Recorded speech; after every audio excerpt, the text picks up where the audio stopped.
मोहन की कबाब की दुकान। सोनपुर नाम का एक छोटा सा गांव था। चारों तरफ कच्चे रास्ते, मिट्टी के घर और लोगों की जिंदगी मेहनत के सहारे चलती थी। इसी गांव में मोहन नाम का एक आदमी रहता था। उम्र कोई 32-33 साल, दुबला पतला शरीर, चेहरे पर हमेशा चिंता की लकीरें। मोहन बहुत गरीब था, लेकिन दिल का बेहद साफ इंसान। मोहन की एक छोटी सी झोपड़ी थी। उसी झोपड़ी में उसकी पत्नी राधा और 2 छोटे बच्चे रहते थे। कई बार घर में चूल्हा नहीं जलता था। बच्चे भूख से रोते और राधा उन्हें सीने से लगाकर चुप कराने की कोशिश करती।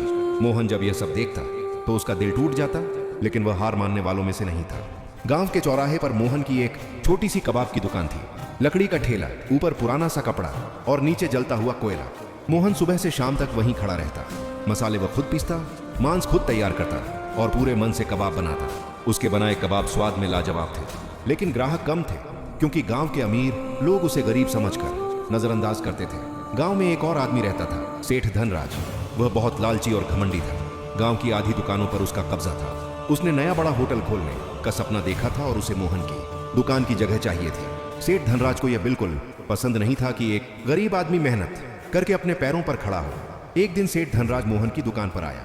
बनावटी मुस्कान के साथ बोला, मोहन, ये दुकान मुझे बेच दे, मैं तुझे कुछ पैसे दे दूंगा, तू कहीं और चला जाना।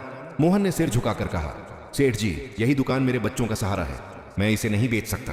सेठ की आंखों में लालच और गुस्सा साफ दिखाई देने लगा।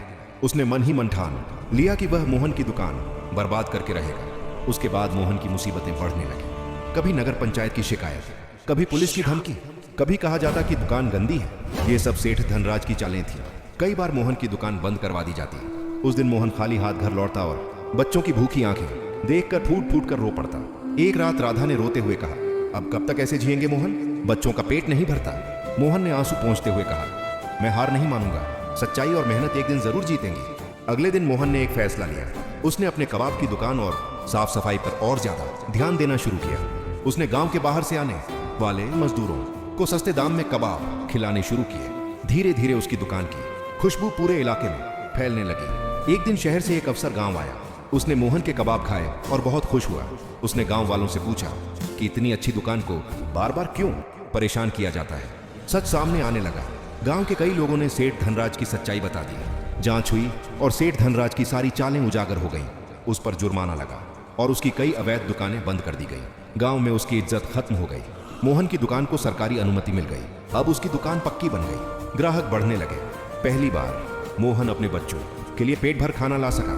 राधा की आंखों में खुशी के आंसू थे। एक शाम मोहन ने अपनी दुकान बंद की, बच्चों को पास बैठाया और कहा, बच्चों, याद रखना, ईमानदारी और मेहनत से बड़ा कोई हथियार नहीं होता। गांव वाले अब मोहन की इज्जत करने लगे। जो आदमी कभी भूखा सोता था, वही आज दूसरों को रोजगार देने लगा। मोहन की कहानी पूरे गांव के लिए एक सीख बन गई कि लालच चाहे कितना भी बड़ा हो, जीत हमेशा सच्चाई की ही होती है।